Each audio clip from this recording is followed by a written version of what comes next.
Greetings, welcome back to Ministry Monday. I'm Carlton, Coon. It's good to be with you. Try to be here every Monday. Doesn't always happen that way. Sometime back, I did a series on followership, taught it to our local church. One of the things that came across in my time of studying this was the fact that people who are healthy, mentally, emotionally, spiritually, and physically healthy, will not follow a leader who does not treat them with respect. Doesn't mean that we agree with them, doesn't mean that we approve their actions or behavior. It simply means that we respect their right, even the right to be wrong, which is something Jesus did quite often. I want to talk with you about you can't kick the sheep and keep them close. I realize that it's a time when we as preachers need a lot of encouragement, as does everyone else.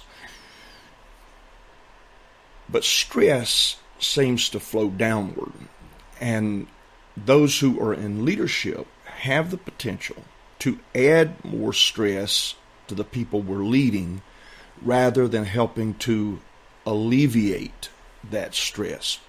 If you're a young pastor, if you anticipate being a pastor in the future, the things I'm going to talk with you about over these next few minutes are really important, regardless of the behaviors that you have seen from leaders in your past life.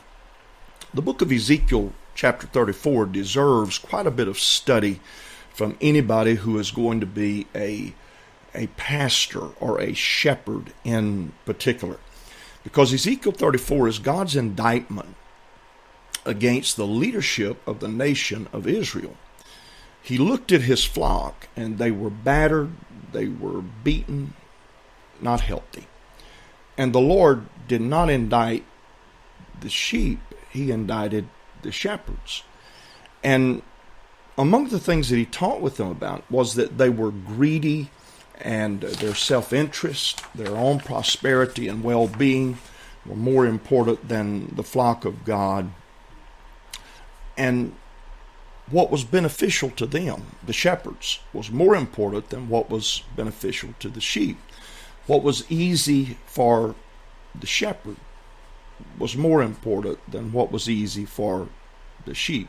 I guess an example of that for modern times would be if a pastor has to work, say, late, but he wants to have prayer meetings, and so he makes it the schedule that prayer meeting is going to happen at 6:30 every Monday morning. Well, 6:30 every Monday morning may not be beneficial for anybody except him.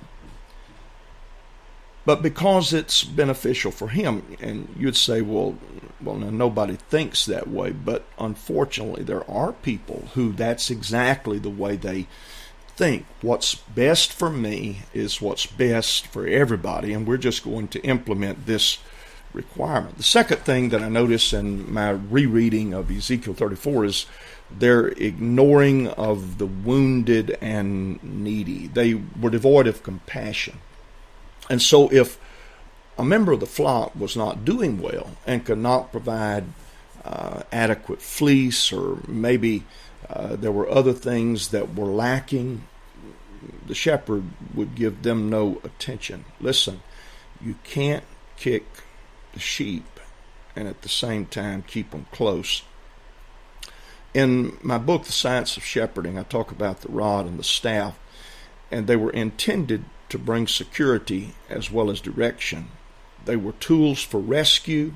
They were also tools to point the way. But in Ezekiel 34, the shepherd does not use the rod or the staff